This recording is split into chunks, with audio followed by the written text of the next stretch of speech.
Hello, and thank you so much for joining us this week on the program. It's Sport Pizza, where you get the absolute best in the ever exciting world of sports. My name is Brownson Uwana, and of course, I was out injured last week, but of course, I'm back again full time. Kule held it down on the show last week, and of course, a big thank you to him, and of course, a big thank you to all our viewers around the world. And for all those that have been sending us messages, I want to say thank you so much to you. Lots of things lined up on the show. But first, we'll take a very quick break. When we come back, we'll unleash all the details, so don't go away.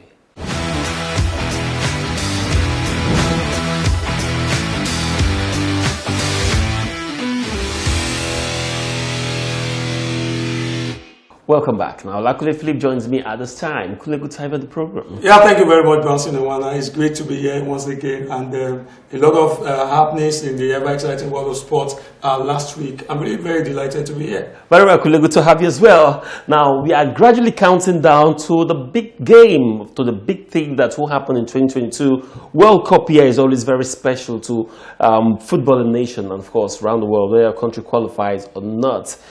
Playing in the World Cup is always very crucial. Now, in March, we are going to be seeing double header.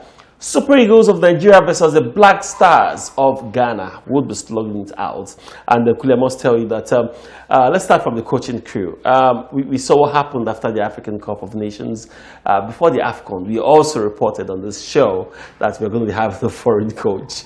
But after AFCON, I guess the NFF were impressed by what they saw from the way the players played, and of course the magic Egwambo did in the group stage, and that prompted their decision to give us indigenous coaches. But of course, Emmanuel Amuneke is talking tough. He's saying the team is ready to go. Yeah, the team is ready to go. I think echoing the words of Emmanuel Amuneke, and every coach will speak confidently when you have those kind of players, and considering the opponent that you are playing against. I think the setup is good for Nigeria. Egwuavon as a technical advisor, Emmanuel Amuneke as the chief coach of the Eagles, and then we have Salisu Yusuf as a assistant coach, and then the crew like that, Joseph Yobo, and not forgetting Aloy Agu, the goalkeeper trainer.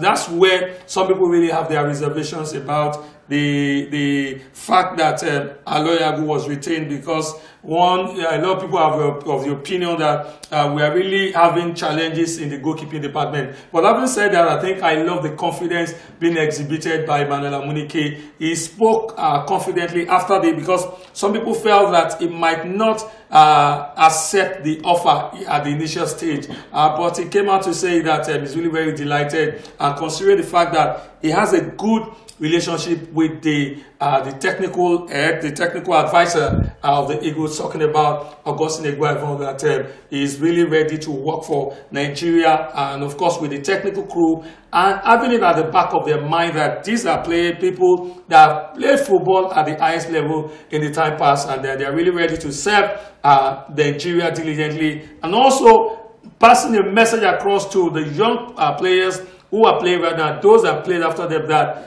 they can also do the same thing, work as a unit for the advancement of the country in the nearest future. And I think that speaking confidently is a very good one. Like I said earlier, when you have these kind of players at your disposal, the kind of players we have, right now, playing week in, week out for their respective clubs, and of course doing very well. A coach will have all the confidence going into a game against Ghana. With all due respect to the Black Stars of Ghana, I think that they don't have the quality we have right presently. Now, talking about quality. Now, let me hold you there. We're talking about quality. Football sometimes against crunch rivals has nothing to do with quality, has nothing to do with form. Now, if it was quality, in African Cup of Nations, I think in the group stage, Nigeria we showed like 1 million stars. We had the best quality. Tunisia, man for man, Super Eagles player were better than them, but we saw how they did. They came out. I think it's more of technical ability. And yes, you've got talent. What does the bench has? Now, I think the good thing about this is that Emmanuel Amuneke has been tested. We saw what he did with Tanzania. Yes, qualified them for the first African Cup of Nations tournament. That was a very, very pivotal and crucial in his career. I think probably that's one of the things that helped his CV. But I mean, talking about form and the Ghanaian national team, the Eagles has to be careful not to be complacent, and of course. It's just two-header. If we lose it, we are out. I agree with you on that. I think the rivalry, the antipathy that goes. I remember because on paper we are the favorites. On paper we are the favorites. On paper, see, Bronson, I think that the particular year where both teams were, both countries had great players in their ranks. Dates back to 1992. 1994. Proud today. No, I think it was in 1992 when we played in the semi-final. Nigeria were the favorite, but the Ghanaians. That was the year we had the likes of Rashidi Yekini. We had I think Ademola, Adesina. We had so many good players in the team back then. Guavon was there. We had Thompson, Olia, Friday Lau, and we played against them. Mutiu Adepoju. Remember that particular game I was talking about? Everybody gave it to Nigeria. The Ghanaians had Prince Polio Poku. They had Abedi Ayupele. When I watched Abedi Pele play then, it used to be my favorite African player back then. And the game went by. Everybody expected Nigeria to win that game, but the Ghanaians had navigated. I think it was Mutiu Adepoju that scored the first goal. I drew the first blood with the header. The Ghanaians equalized Prince Polio Poku, and then they got the winning goal. Abedi Pele was on top of his game, and it was very devastating. And then I think years after, when the Ghanaians have better players, they seem to always get past us. And I remember in 2006, it was even Augustine Guavon that led the team against Ghana. The Ghanaians didn't have all the best players. We had better players, and we defeated them by a goal to nothing. With Taita getting that loan, that free kick, that strike, that sailed into the net. So I think that sometimes it is not about the form, but the form always matter. If we get our acts together, I think that the Ghanaians shouldn't be a problem. There's this news that they might be bringing in Asamoah back in the team. Well, let's see. Someone is making mockery of them, but bringing back Asamoah Gyan, who is playing in the local league and not even doing well with the team. I think it's not. It's a good one for Nigeria. Sometimes when you have when you want to bring legends back, it may not really be to score all the goals, but to motivate the player. I think the Ghanaians are trying to use both psychologically, physically, and every way they think they can win this game to play the Super Eagles. Now, talking about talent, Nigerian players are making us proud all over Europe, and is gradually increasing our hopes of qualifying to the World Cup on a weekly basis. Now, one of those players, Emmanuel, Paul Onuachu, has scored his 14th goal of the season for his club side. For a coach like Emmanuel Amuneke, that's the kind of stories you want to be hearing. Yeah, that's the kind of story you always want to hear, and I feel bad for Paul Onuachu when I still discover, when it's obvious that he still plays for Ghent right now in the Belgian league with his superlative form last season. One would have expected him to probably get snatched by top teams in Europe, but the young man spoke about a fortnight ago that he still couldn't believe why the top clubs didn't come for him. I think that really affected him at the start of the league, but he's coming back. I think that if he gets to reenact the form that saw him become the best player in the Belgian league last season, he will have an opportunity to get to play for a top club. 14 league goals for him in 22 games, fantastic, and also 16 games in all competition. I think that the young man is on fire. Pray that he continues in that same vein so that he can get the desired or his dream transfer to Europe. All right, Chelsea legend and Everton manager Frank Lampard, as he praises on Alex Iwobi, who put up a superlative performance last weekend as Everton, of course, talking about Frank Lampard, won his first home game with the club side. Iwobi put up a very good performance, and of course, it was good enough to give his team 3 points and 3 goals. Fantastic game. And look at the fact that Alex Iwobi has suffered a lot of criticism from the same Everton. Now, on social media on Sunday night, last Sunday night, I guess, I was reading through some reports, and I saw a section where the fans were hailing Frank Lampard for whatever magic he's done with Alex Iwobi. They said he should keep that magic going because Iwobi did very well. He did very well against Leeds United. I think one thing that led to that magic coming to fore was the fact that Frank Lampard met Alex Iwobi one-on-one, and he told him, look, young man, I know that you've got the potentials. I believe in you. I know you've got the quality to really exhibit, I mean, to put up good performances on the pitch. But you need to believe in yourself, which for me is most important. I remember the words of Jose Mourinho to Dele Alli some couple of years ago. So I think that did the magic for the young man. And then Lampard came out to say that he's a young man that bows his head all the time. He understands the ethics and is a calm and a very, very promising young man. And I think that did the magic. The young man chose to believe in himself in the game against this United, and he gave that superlative performance. When you go to the social media handles of Everton, in all the games that Alex Iwobi plays in almost 6 months, he suffered lots of criticism. Lot of criticism, and you know they always ask the question on why he was signed from Arsenal and all of that. I think I'm really very happy for him right now. We hope that he will continue in that rich vein of form, and of course get to. When we watch Alex Iwobi back in Arsenal, is always a delight to watch. And I hope that with Lampard in charge, we hope that we will get to see Alex Iwobi play better for Everton, and also reenact that form with the Super Eagles. Now, talking about a midfielder in England that, of course, gave all the best, and of course, was a high-scoring midfielder. Talking about Frank Lampard, if you must boost your confidence, you need a coach like that. Frank Lampard will understand the English football back-to-back. But before we take this break, let's run this one through. Moses Simon also inspires his team, Nantes, to victory in France. And I must tell you that Victor Osimhen is absolutely blistering right now in Italy, playing fight football. If he's not scoring, is a thorn in the flesh.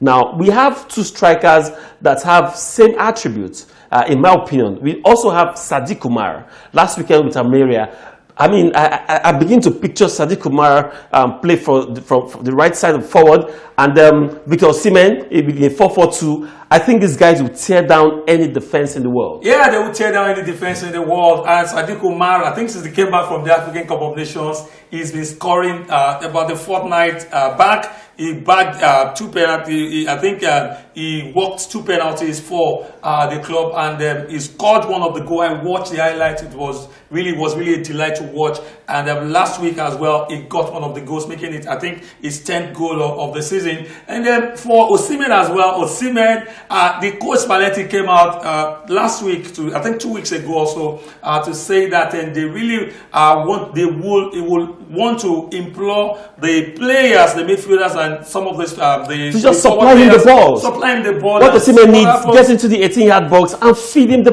passes. You could see the way, when he came back, got that header, the goal for the team, and also against Inter, he worked out a penalty, though they had to share the spoil. And then coming back to the Super Eagles, they've got the same attribute. I quite agree with you, and they are players that can tear the defense of the opponents apart. But I think both of them looks more like top 9. So who plays the top behind 9? Who plays behind who? I think that is the question that the coaches have to answer. But I'm sure that with these two players, Ademola Lookman is back in the team, and then we've got Moses Simon that we just talked about. I think that in the nearest future, the Eagles will be the team to beat.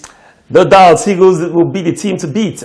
Just only if we can get some midfielders that can spring up those passes. We've got some talent. We hope Iwobi and the likes would improve. But let's take a very quick break. When we come back, more stories to come, so don't go away.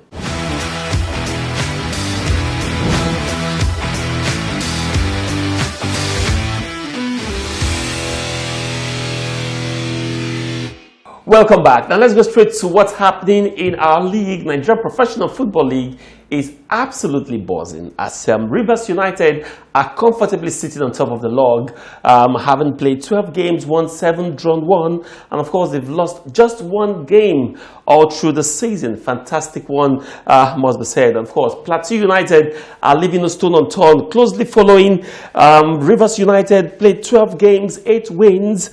There to draw a game, of course. They've lost 4 of their games. Remo Stars, it's surprising for me, Kule. Let's talk about Remo Stars a bit. These guys just gained promotion last season, and you think at this point they should be mid-table or struggling with relegation. But Remo Stars have showed class. They've played so far 12 games. They've won half of those games. They've drawn 5. just one loss this season. And of course, it's surprising because they're on 23 points. Yeah, 23 points.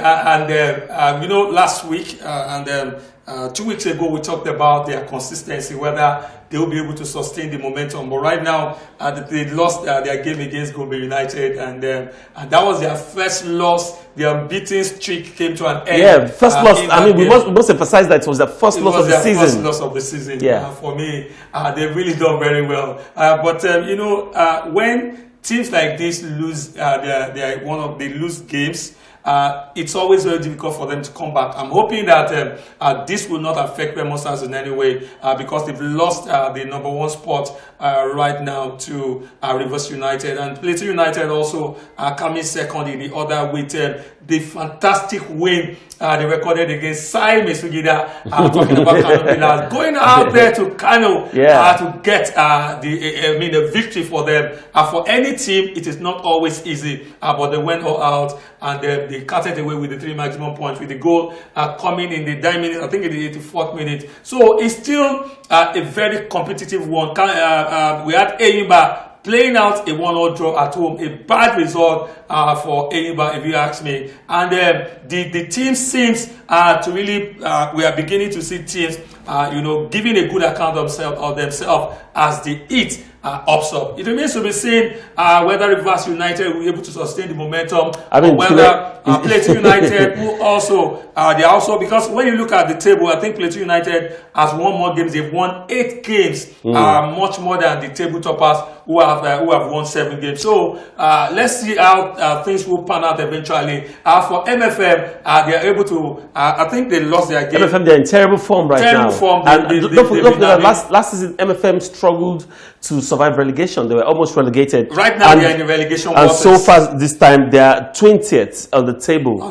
carrying 19 teams on their shoulder. A disappointing one. Very disappointing one. Shooting Stars of Ibadan, I think they did it very against Dakada FC. I think the name is always tongue twisted. They won by a goal to nothing. I think the goal was scored by Olaleye or something to give them the 3 maximum point. There have been pressure from the management of the team earlier after they recorded a string of losses, but they gave them an ultimatum, and I think that turned the table around for Shooting Stars, and right now they are back to winning ways. Let's see how it goes. And a lot of people have also been saying that Remo Stars' performance is because they have a money bag owner. Of course, don't forget that Remo Stars is owned by the owners of one of the biggest betting company in Nigeria, and of course they have the money to spend to around. But let's see if they can come. I mean, I'll be shocked to see. Maybe we need to go back history and see any team that have done it. A team that got relegation and to the main league, and the same year they win the league. I don't know if it's been done before. I think it has happened before. Is it Aqua United, or I can't remember? One of the clubs who have actually done it before. We'll go back to history books and check it. But also to let you know that the point that separates from the first to the 15th is just 5 points. Now that means Enyimba on 5th point, Enugu Rangers, Remo Stars, Plateau United, and Rivers United stand a very big chance of winning the league. Now let's tell you what the relegation water looks like. We're going to start from the 18th team, Dakada FC. That's the second team in Akwa Ibom State. They've played 12 games, just managed 3 wins, 3 draws, and they've lost 6 of their games with just 12 points. Heartland of Owerri is shocking where Heartland is right now. I mean, they've played 12 games and they've managed to win just 2 of their 12 games. Doesn't look good. And of course, they've drawn 3 and lost 7, 9 points so far. And of course, it's sad. The only team in Lagos right now, MFM FC, of course, they've got 12 games, just 2 wins, 1 draw, and of course, they've lost a whopping 9. Overall, 7 points in 12 games. Looks like this team, if their fate is not changed, maybe they should, what is called Orioke. They should go to Orioke and see how these things can really change.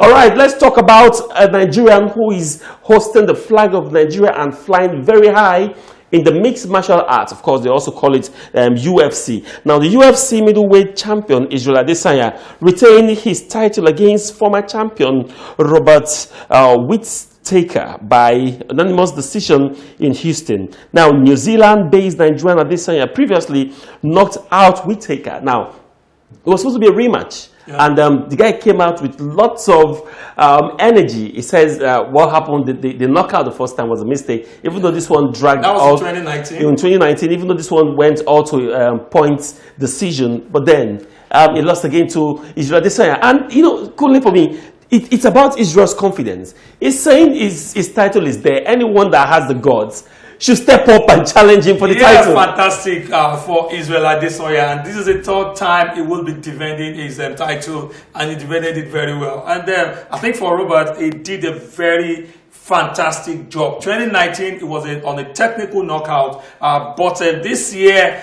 this particular one, the margin, it was by unanimous decision. I think that it was a close call. It was a close call. I really got to show that it was keenly contested, and you can see from the way the bout went down. Yes, Israel did very well, but I think it's very imperative for him. And in his last few bouts, the bouts I've watched him, I think the point have been more compared to what we saw with Robert. Probably where Robert went and, of course, up his game, prepared very well for this bout to ensure that he gets to grab the title back from Israel Adesanya. But he's too tall to conquer. I'm really very delighted for him. He's from New Zealand, actually, but he's always holding the flag of Nigeria.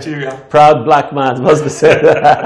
Israel Adesanya, I want to wish him all the best. Of course, while we gradually look down to his next bout. We don't know when that will happen, but once the announcement is made, of course, we'll always be here to inform you. Now, let's take one more story before we take this break. Let's talk about one team who is making the nations proud and have qualified to the World Cup, the Tigress. And of course, it was shocking to many people sometime last week when they defeated the French national team, as if that was not enough, Kunle, of course, against their African counterparts.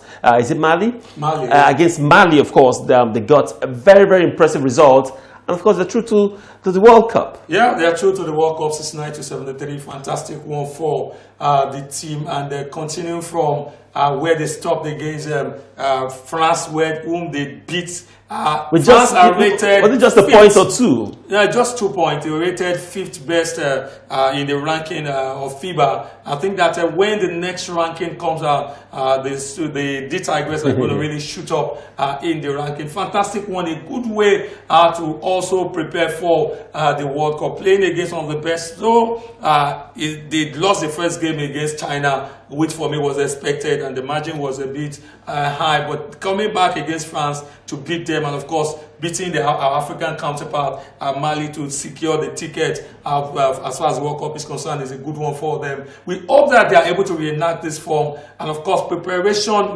must be in full gear. Preparation must be in top gear. We must have the best of preparation to be able to post good performances at the forthcoming World Cup. Let's see how well these women would do in the World Cup. But of course, the Tigress can be sure of Nigerian support of, I think, about 200 million people. That's a whole lot of support, and we sure know that they will make us proud in the World Cup. Now, still sticking with basketball, where Lebron James became the leading NBA scorer in combined regular season and playoff history in the Los Angeles Lakers' 117-115 defeat to the Golden State Warriors. Now, he scored 26 points to take his career tally, guys. Listen to this one: 44,157 points. Wow, that's quite a number, surpassing Kareem Abdul-Jabbar who has a total point of 44,149. And guess what? LeBron James doesn't look like a player who's ready to retire in the next 2 years. What that tells you, that he's going to put a record that would take, I don't know if we'll live to see who will break that record quickly. LeBron James, even though he's 30 plus, but his body, the way he plays, doesn't tell. Yeah, it doesn't tell, and eclipsing and surpassing the record of Abdul-Jabbar. I remember that forward back in the years who was a force to reckon with when it comes to basketball, the NBA. For LeBron James, he's really on top of his game, and it looks like he's absolutely unstoppable. Eclipsing the record, surpassing the record right now. At this age, though he's in his 30s right now, and he doesn't look like a player that will stop playing in the next few years. But Let's see then, how things will pan out. I must tell you one thing is sure, it will create a record that will take years to beat. Kule, thank you very much for always putting up your brilliant input in this program. Yeah, it's always my pleasure to be here, and all thanks to you. All right, of course, with that is a wrap on the show today. Thank you so much for being a part of the program. Now, don't forget, very important, to follow us on all our social media platforms displayed on your screen right now. Like we said some time ago, Twitter is back. So follow us on Twitter, and of course, like our post on the Facebook and other social media platforms. Now, this is also very important. Our YouTube channel is absolutely buzzing. You can go there and watch previous episodes. Just type Sport Pizza. And of course, don't forget to subscribe. My name is Bronson Uwana. Thank you so much, and enjoy the rest of your day.